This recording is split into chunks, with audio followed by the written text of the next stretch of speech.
ስማኝ፣ እስካሁን በመርዛማ ሰዎች ስር በማወቅም ሆነ ባለማወቅ ታስረህ ይሆናል። ደግነትህ መከላከያ ሊሆንልህ በማይችልበት ሰዓት እንደ ስትራቴጂስት ማሰብ ግዴታህ ነው። ብዙዎቻችን መርዛማ ሰዎች ሲያጠቁን የምንጠቀመው መሳሪያ ትዕግስትና ይቅርታ ነው። ነገር ግን እውነታው ይሄ ነው። መርዛማ ሰዎች እንደ ቫይረስ ናቸው። ቫይረስ ደግሞ ሊያጠቃ የሚችል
አሳይሃለሁ።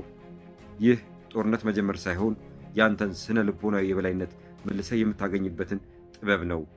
የነፃነትህን ቁልፍ ለማግኘት እስከ መጨረሻው አብረኸኝ ቆይ። ክቡራን አድማጮች፣ መረጃው ተደራሽ እንዲሆን ላይክ በማድረግ እስከ መጨረሻው አብራችሁን ቆዩ። ለቻናሉ አዲስ የሆናችሁ አድማጮች ደግሞ ቻናሉን ሰብስክራይብ ማድረግ እንዳትረሱ። ደግነት ብቻውን በቂ በማይሆንበት ጊዜ ሁላችንም እንደዚህ አይነት ሰዎች አጋጥመውናል። ፊት ላይ እየሳቀ ከጀርባ የሚወጋህ የሥራ ባልደረባ፣ እርዳታ ሲፈልግ ብቻ የሚመጣ ጓደኛ፣ ወይም እያንዳንዱን የቤተሰብ ስብስብ በወቀሳና በስድብ የሚያበላሹ ዘመዶች። እነዚህ ሰዎች አድክመውሃል አይደል? ቃላትህን ያጣምማሉ፣ እንዲሁም በገዛ አእምሮ ላይ ጥርጣሬ እንዲያድርብህ ያደርጋሉ። መጥፎው ነገር ደግሞ ደግ ሰዎች ቆሻሻ ጨዋታ ለመጫወት ስለሚፈሩ እነዚህ መርዛማ ሰዎች ብዙ ጊዜ ከድርጊታቸው ነፃ ሆነው ይወጣሉ። ዛሬ የምናገረው ስለ ይቅርታ ወይም ለጠላቶች ፍቅርን ስለ መላክ አይደለም፣ ስለ ስልት እንጂ። ራስህን ለመጠበቅ ደግነት ብቻውን በቂ የማይሆንበት ጊዜ አለ። አንዳንድ ጊዜ እንደ ማኪያቬሊ ማሰብ ያስፈልጋል። ይህ ማለት ጨካኝ ወይም ደንቆሮ መሆን ማለት ሳይሆን ሰዎችን በግልጽ ማየት፣ ሰላምህን መጠበቅ እና በስሜት ፋንታ በብልሃት ምላሽ መስጠት መቻል ማለት ነው። አንደኛ፣ መርዛማ ሰዎች በእርግጥ እነማን ናቸው? መርዛማ ሰው ማለት ዝም ብሎ የሚያበሳጭ ወይም አስቸጋሪ ሰው አይደለም። የአስተሳሰብ ወይም የባህሪ ስርዓታቸው የአእምሮ ወይም የስሜት ጉልበትን የሚያሟጥጥ ነው። እነዚህ ሰዎች በእውነት ላይ ለመድረስ ሳይሆን የበላይነትን ለመያዝ ሲሉ ይከራከራሉ።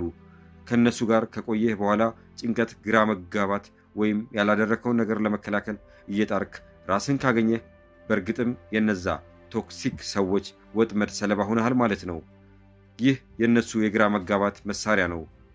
አንዳንዶች የሚያደርጉት ነገር ባያውቁትም፣ ሌሎች ግን በውበት ተሸፍነው ግጭትን ለቁጥጥር ይጠቀሙበታል።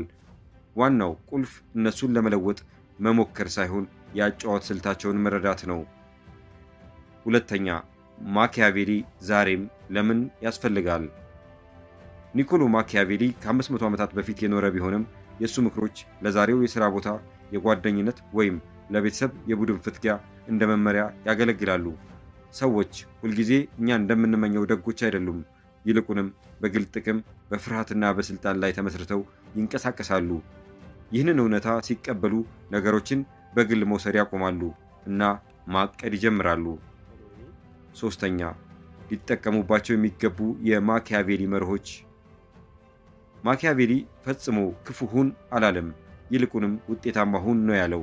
ለዚህም 3 ነገሮችን መረዳት ያስፈልጋል። የመጀመሪያው ስልጣን። የመጀመሪያው እርምጃ በምላሾችህ ላይ ስልጣን ማግኘት ነው። መርዛማ ሰዎች ሲረብሹህ እንዲያዩ ዕድል አትስጣቸው። መረጋጋትህ ትልቅ የመልሶ ማጥቃት እርምጃ ነው። አመለካከት። ሰዎች የሚያምኑት ወጥ የሆነ ባህሪን እንጂ ማብራሪያ አይደለም።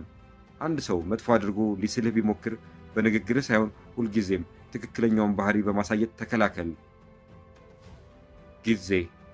ትናንሽ ችግሮች ችላ ከተባሉ ወደ ትልቅ አደጋ ያድጋሉ። የማታለል ምልክቶችን ገና ሲጀምሩ በፍጥነትና በዝምታ መጋፈጥ ያስፈልጋል።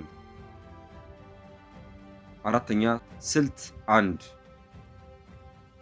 ርቀትን መጠበቅና መቆጣጠር። መርዛማ ሰዎችን በስሜት መጋፈጥ ስህተት ነው። ምክንያቱም ትኩረት መስጠት ለነሱ እንደ ኦክስጂን ነው። ማኪያቬሊ እንደሚለው እነሱ ጠንካራ በሆኑበት ቦታ አትጋፈጥ፣ ይልቁንም ቦታ በመከልከል ተዋጋቸው። ርቀትን በመፍጠር ግንኙነቶችን አጭርና ገለልተኛ አድርግ። ርቀት መጨከን ሳይሆን ግልጽነት ነው። እንዲሁም መረጃን ተቆጣጠር። መርዛማ ሰዎች ግቦችህን፣ ፍርሃቶችንና ድክመቶችህን እንደ መሳሪያ ስለሚጠቀሙባቸው አስፈላጊ ካልሆነ በቀር ምንም መረጃ አትስጣቸው። ስልት 2 ወሬዎችንና ታሪኮችን መቆጣጠር። መርዛማ ሰዎች አንተን እንደ መጥፎ ሰው፣ ራሳቸውን ደግሞ እንደ ተበዳይ አድርገው ታሪክ መፍጠር ይወዳሉ። ማኪያቬሊ እንደሚለው ስምህ እንዲበላሽ ፈጽሞ አትፍቀድ። ስልትህ ወጥ የሆነ ታማኝነትና መረጋጋት ማሳየት ይሁን። ውሸታቸውን በቀጥታ ከመታገል ይልቅ በእውነትና በብቃት ሙላው። ሰዎች ረጅም ንግግርን ሳይሆን በፈተና ውስጥ ያለህን ጽናት ያስታውሳሉ። ስድስተኛ ስልት 3 ቁርጥ ያለ እርምጃ መውሰድ። አንዳንድ ጊዜ መረጋጋት ብቻውን በቂ አይሆንም። ስድስተኛ ስልት 3 ቁርጥ ያለ እርምጃ መውሰድ። አንዳንድ ጊዜ መረጋጋት ብቻ በቂ አይሆንም። ማኪያቬሊ እንደሚለው ሰዎች ወይ ሊለሰልሱላችሁ ይገባል፣ አለዚያም መጥፋት አለባቸው። ይህ ማለት ግልጽ በሆነ ቋንቋ ለከባድ አታላዮች ግማሽ እርምጃ አይሰራም ማለት ነው። ቁርጥ ያለ እርምጃ ማለት ግንኙነትን ማቋረጥ ወይም በደረጃ ወደሚመለከተው አካል ማመልከት ሊሆን ይችላል። ግቡ ጦርነት መጀመር ሳይሆን የኃይል መዛባትን ማቆም ነው። ፈጽሞ ሊያደርጉት የማይችሉትን ማስፈራሪያ አይናገሩ። ሰባተኛ ስልት 4 ለስላሳ ስልጣን ወይም ሶፍት ፓወር። ሁሉም መርዛማ ሰዎች ክፉ አይደሉም። አንዳንዶቹ በፍርሃት ወይም በራስ የመተማመን ችግር የሚነዱ ናቸው። ለእነዚህ ሰዎች ለስላሳ ስልጣን መጠቀም ይቻላል። ማኪያቬሊ እንዳለው አንዳንድ ጊዜ በፍርሃት ከመግዛት ይልቅ ልባቸውን በቸርነት ማሸነፍ ብልህነት ነው። ይህ ማለት ግን እነሱን ማሞገስ ሳይሆን ቁጥጥር ሳይሰጧቸው እውቅና በመስጠት እንዲረጋጉ ማድረግ ነው። ስምንተኛ ስልት 5 በሰላም መለየት። አንዳንድ ጦርነቶች መዋጋት ዋጋ የላቸውም። አንድ ግንኙነት ከመሰረቱ የተበላሸ ከሆነ የማኪያቬሊ ብልሃት እሱን ለማስተካከል መሞከር ሳይሆን በዝምታና በንጽህና መውጣት ነው። መውጣት ድክመት ሳይሆን ስልት ነው። በማይለወጥ ሰው ላይ ሰላምን ለመገንባት አትሞክሩ። ስትወጣ ያለ ረጅም ማብራሪያና ያለ ጩኸት ይሁን። ዘጠነኛ ማኪያቬሊን ከስሜታዊ ብልሃት ኢሞሽናል ኢንቴሊጀንስ ጋር ማጣመር። ቀዝቃዛ ስልት ብቻውን ውጤታማ ያደርግ ይሆናል እንጂ ጥበበኛ አያደርግም። ስሜታዊ ብልሃት ስልጣኑ ሰብአዊነት እንዲኖር ያደርጋል። የማኪያቬሊ አስተሳሰብ እንደ ጋሻ ሲሆን ደግሞ እንደ መመሪያ ይሁን። መርዛማ ሰዎች የሌላቸውን 4 ዋና ዋና ችሎታ ይሰጣል። ራስን ማወቅ፣ ራስን መቆጣጠር፣ ማህበራዊ ግንዛቤና የግንኙነት አመራር። ለምሳሌ አንድ ሰው በስብሰባ ላይ ንግግርን በማቋረጥ የበላይነቱን ለማሳየት ቢሞክር የማኪያቬሊ ክፍል ይህ የኃይል እርምጃ ነው ብሎ ይመዘግባል። የኢኪው ክፍል ደግሞ ይህ የመጣው ካለመረጋጋት ነው ይላል። አንተም ሳትናደድ ሀሳብን ተረድቼዋለሁ፣ ሀሳብ ለጨጨፍትና ድል ተጣልለው በማለት በጋ መንፈስ የበላይነትን ታስከብራለህ። ይህ ማታለል ሳይሆን ቁጥጥር የሚደረግበት ተሰጥኦ ነው። ማጠቃለያ ስልት እንጂ ተጣጣጣ አትሁን። መርዛማ ሰዎችን መቋቋም እንደነሱ መሆን ማለት አይደለም።